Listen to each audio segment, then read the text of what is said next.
রাধে রাধে বন্ধুরা, আশা করি সবাই ভালো আছেন, সুস্থ আছেন। আজ রবীন্দ্রনাথ ঠাকুরের জন্মদিনে, শুভ জন্মদিনে আপনাদের সবাইকে প্রীতি ও শুভেচ্ছা জানিয়ে আজকে দিনটা শুরু করলাম।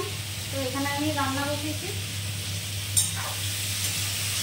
পটল আলুর তরকারি করছি, ভাত হয়ে গেছে, আর আর করবো হচ্ছে ডাল সেদ্ধ হয়ে গেছে, শুধু সামলাবো। তো আজকে আমাদের সঙ্গের আছে, প্রোগ্রাম আছে। সেই প্রোগ্রামে আজকে আমাদের নাচ, গান, আবৃত্তি, নাটক এইসব আছে। কিন্তু বাইরের ওয়েদার এতটাই খারাপ মানে হয়ে আসছে, জানি না কি হবে। তো যাই হোক, রান্নাবান্না করে তারপর মোটামুটি সন্ধ্যে থেকে প্রোগ্রাম, কিন্তু বাইরের ওয়েদার খুবই খারাপ হয়ে আসছে। তো ঝড়ঝাপটা তো কদিন ধরে লেগেই আছে, খুব গরম গরম বলার পর এতই এবার ঠান্ডা দিচ্ছে, তাতে আবার সবাইয়ের অসুবিধাই হচ্ছে।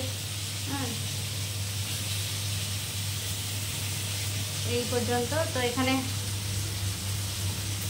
তো পটল আলুর তরকারি করছি, পটল আর আলু একসঙ্গেই ভেজে ফেলছি। তো আজকে শুভ জন্মদিনে রবীন্দ্রনাথ ঠাকুরকে সশ্রদ্ধা জানিয়ে আজকের ব্লগটা শুরু করছি। তো প্রথম একটা গান দিয়ে শুরু করছি। একটুকু ছোঁয়া লাগে, একটুকু কথা শুনি, তাই দিয়ে মনে মনে রচি মম ফাল্গুনি। একটুকু ছোঁয়া লাগে, একটুকু কথা শুনি, কিছু পলাশের নেশা, কিছু বাজাবায় মেশা, তাই দিয়ে মনে মনে রঙের রসে জাল বুনি, রুচি মম ফাল্গুনি। একটুকু ছোঁয়া লাগে, একটুকু কথা শুনি, যেটুকু কাছেতে আসে ক্ষণিকের ফাঁকে ফাঁকে, চকিত মনের কোণে স্বপনের ছবি আঁকে, যেটুকু যায় রে দূরে ভাবনা কাপাল সুরে, তাই দিয়ে মনে মনে রঙের রসে জাল বুনি, রচি মম ফাল্গুনি। একটুকু ছোঁয়া লাগে, একটুকু কথা শুনি, তাই নিয়ে মনে মনে রচি মম ফাল্গুনি। একটুকু ছোঁয়া লাগে, একটুকু কথা শুনি। তো কিছু ভুলভ্রান্তি হয়ে গেলে ক্ষমা করে দেবেন সবাই। অনেক দিন পর এই গানটা করলাম, তাই। তো চলুন দেখতে থাকুন আজকে সারাদিন কী কী করছি কী না করছি। সন্ধ্যে থেকে প্রোগ্রামটা মেন আমাদের টার্গেট। তো সেই প্রোগ্রামটা নিশ্চয়ই দেখাবো, তবে ঝড়ের জন্য কী অবস্থা হবে বলতে পারছি না। তো দেখতে থাকুন, এখন আমি রান্নাটা করে নিই। 2000 years later. সব এত বড় মেঘে করে দিতে হবে, টিপ টিপ টিপ টিপ ফোঁটা ফোঁটা করে তো দিয়ে দিলেই তো হয়ে যাবে। তেল তেল করে আসবে, টিপ টিপ টিপ টিপ ঘুট ঘুট ঘুট ঘুট করে দিয়ে দেবেন। হাতে করবে স্পঞ্জ না? কোনো স্পঞ্জের দরকার নেই, হাতই ভালো বাবা। স্পঞ্জ ছোট থেকে মাখিয়ে এলাম, এখন বলছে হাতে করবে না স্পঞ্জে করবে। ঠিক আছে, মাখিয়ে দাও। একটা একটা জিনিস মানে ইয়ে করতে হবে, ফেস পাউডার এক জায়গায়, তার মেকআপের জিনিস এক জায়গায়।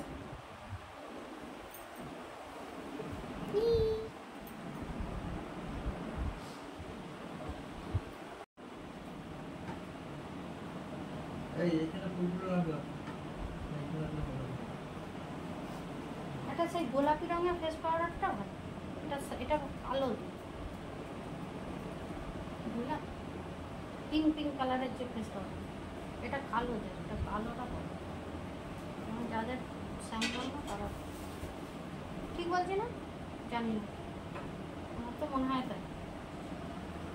যারা হ্যাঁ জলে ডুবিয়ে ও কি হবে, হয়েছে খুব কি বেশি হচ্ছে, ডাক্তার দেবো গলায় দিয়েছো? গলায় ফেস পাউডার আগে কিনে দেবো, এটা ফাউন্ডেশন কোথায় দিবো, তারপর তো ফেস ফাউন্ডেশন দিলে তো। কোথায় দিল, তো তো প্রাইমারটা লাগালো, ফাউন্ডেশন দাওনি? কি যে বকে না এই মেয়েটা। দিয়ে দাও ফাউন্ডেশন, ফেস এটা দেয়া আছে বোকা তাহলে, তাই বলছি আসছে না কেন রং, মানে কি যে বকিস, সব আমার দোষ হয়ে যাচ্ছে। তুই বললি তো, আমি কি করব?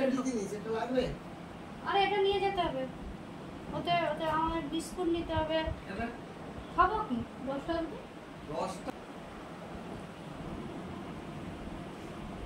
বিশ্বকবি রবীন্দ্রনাথ ঠাকুর বলে কথা, এটা বাজে দাঁড়া ফেস পাউডার ঘাড়ে লাগছে।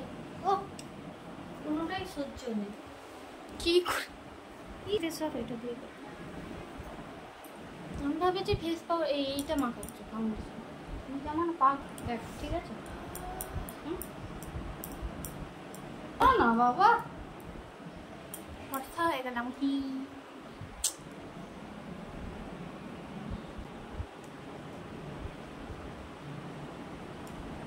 দেখ কোথায়, দেখ সাদা মাটা কি লেগে আছে, দেখ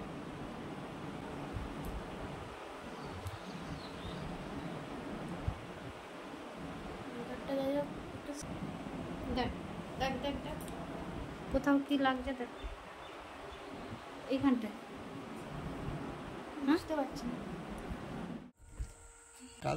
হ্যাঁ নিপুণ হাসতে, আরে না এলে আমার একদম মাথা খারাপ হয়ে যেত। এইটাই সব থেকে বেশি জরুরি, এখন চোখে দেখতে হাত থরথর করে। আমি তো বাইরে বের করে দিলাম যে পাটা ও কিছু হবে না। শুকিয়ে গেছে তো। গোল আরে হায় গো, সেন্টারও বেরিয়ে গেছে বাইরে। ঠিকই আছে, বড় যত করবে দেখতে ভালো, দেখতে ভালো লাগে, আর না ব্যাস ওইটাই ঠিক আছে।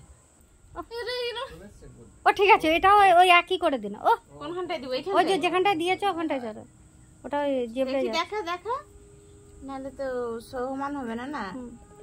ঠিক আছে করে দিচ্ছে তোর, এই ভাগ্য ভালো, ব্যাস আর বড় বড় ব্যাপার না, আর একটু বড়। হ্যাঁ ও স্প্রেড হয়ে যাবে। একটু শুকিয়ে যাক, বেশি জল জল করে না, শুকিয়ে যাক, স্প্রেড করে দিলাম। হ্যাঁ সরে চলে যাচ্ছে। কেন বলতো ভাঁজে ভাঁজে গো শেপ বাজে আলতা, ফাটা ফাটা গুলো যেগুলো ওগুলো সব ধরে নিয়েছে, ঝরে ঝরে চলেছে। এখন কি আর আগেরকারের মতো আলতা? আলতা নয়, জল জ্বালা জল জ্বালা। ও ঠিক আছে, তুই এরকম করবি। ও ঠিক, হাত নেমে গেছে নিচে। দেখি মেকআপটা, চশমা পরে চোখটা আমার পুরো গেল, আনা হয়ে গেল। এখনো কোমরে গিয়ে আমাকে পড়াতে হবে। তোরিও নিয়েছো? বোতল নিয়েছো? হ্যাঁ জল খেতে হবে গিয়ে। জলের বোতল নিয়েছো? এখনো আছে, দেখছো এইটাতেই তো একদম পেশেন্স, তো পেশেন্স যে লাগে। যে পড়বে তার আর যে পড়াবে তার। আমরা বিউটি পার্লার থেকে লোক এনেছি এটা পড়ানোর জন্য। অ্যালেক্স হাঁচড়াচ্ছে, জানলাটায় দেখতে পাচ্ছে না তো, ওখানে বেরোচ্ছি। এইবার প্রোগ্রাম এখনো শুরু হয়নি, তো যাই দেখি ওখানে কি কি কি হচ্ছে।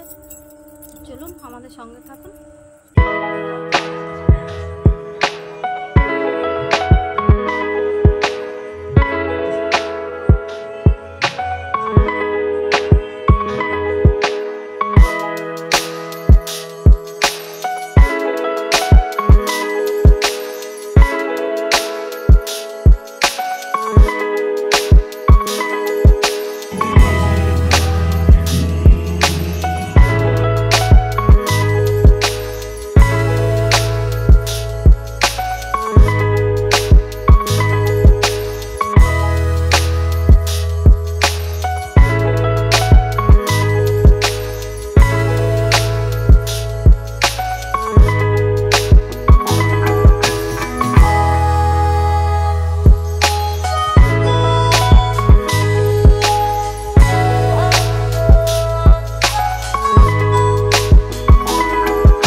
মঞ্চ স্থাপনা করার এবং এবছরের স্টেজ একেবারে অন্যরকম এবং এবারের নাটকও খুবই জনপ্রিয় রবীন্দ্রনাথ ঠাকুরের কবিতার উপর জুতা আবিষ্কার এবং দীর্ঘ 2 মাস ধরে বাচ্চারা এবং আমাদের নন্দিনী সংঘের দিদিরা তারা অক্লান্ত পরিশ্রম করে এই নাটকটি তৈরি করেছেন। তাই সকলকে বলবো আপনারা সবাই চলে আসুন, আমরা আমাদের অনুষ্ঠান শুরু করতে চলেছি। প্রথমেই রবি ঠাকুরের প্রতিকৃতিতে মাল্যদান করা হবে। রবীন্দ্রনাথ ঠাকুর তার জন্মদিন আমাদের মনে করতে হয় না আলাদা করে, সবাই আর কোনো দিন মনে রাখি বা না রাখি 25শে বৈশাখ বার কবে হয়তো মনে থাকে না, কিন্তু বছরে 25শে বৈশাখ আসবে এবং মে মাসের প্রথমেই রবি ঠাকুরের প্রতিকৃতিতে মাল্যদান করে আমরা আজকে তোমার পূজার ছলে তোমায় তোমার পূজার ছলে তোমায় ভুলে থাকি বুঝতে নারী চরণ ছোঁয়া সবের বাণী আড়াল টানি তোমায় ডাকি গুহার আধারে প্রভাত পাখির গান শীত পড়েছে খসে ফুলিয়া ফুলিয়া ফেনিল সলিল গরজি উঠেছে দারুণ রসে হেথায় হোথায় যাকে বলে কাব্য খরা তার কলমে তখন সেই অবস্থা। এই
প্রথম সম্পাদক শ্রী বাবুলাল রায় মহাশয়কে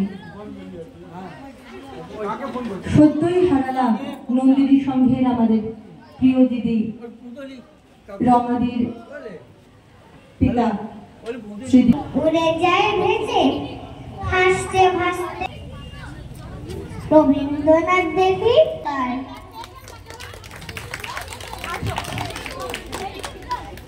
এখানে গাইস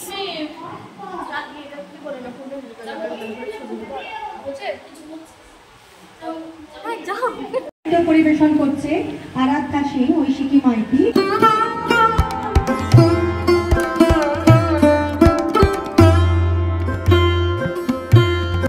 শূদ্ররা তাদের নিজের কাজে যাচ্ছে। শোনো গো কমুরার, কাল সারা রাত একটা কথা ভেবেছি। কি ভাবেননি? কেন ভাবেননি? মাথায় কি আসেনি কোনোদিন এই চিন্তা?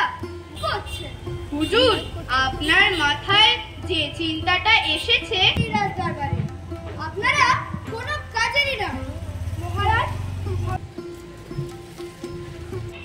বদনে আষাঢ়ে মেঘ নেমেছে।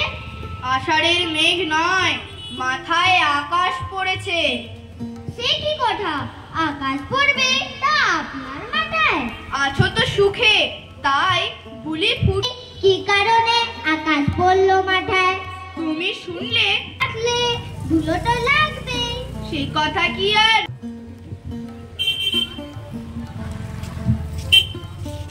পণ্ডিত বাড়ি আছে?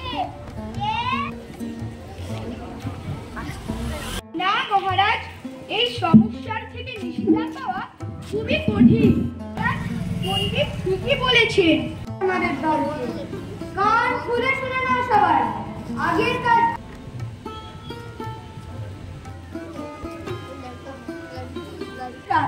নইলে সবার মাথায় জুটবে তিরস্কার। সবগুলো সরিয়ে দেওয়া যায়, তাহলে তো আর আপনার পায়ে ধুলো লাগবে না। Light off, light off. তাই গেল তো। কিছুক্ষণের মধ্যে ধুলায় অন্ধকার হয়ে যায়।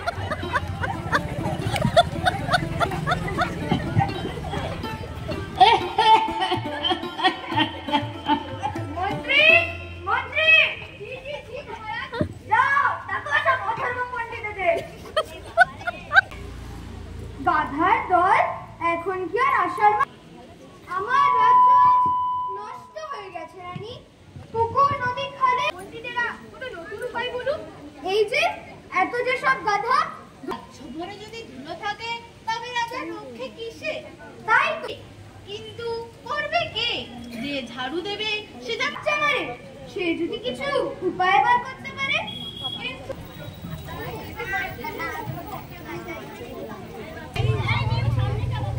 এই জিয়া, ধরো না, এটা ধরো।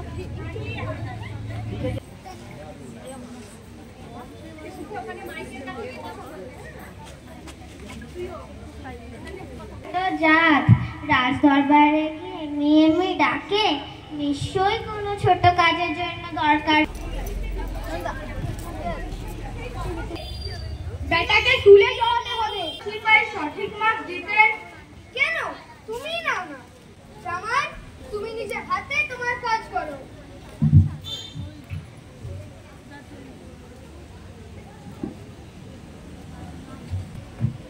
চামার জুতো তৈরি করতে শুরু করলো।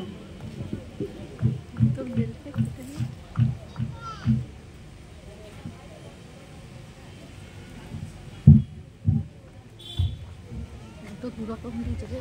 হ্যাঁ ঠিক আছে।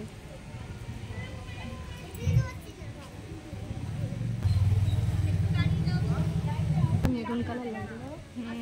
কালারটা চেঞ্জ। হ্যাঁ, ওর দিকে একটু ক্লোজ হতে হয়, একটু কাছে যে। এই মন্ত্রী একটু এগো পাশে। একটা প্যান্ট নিয়ে নাও।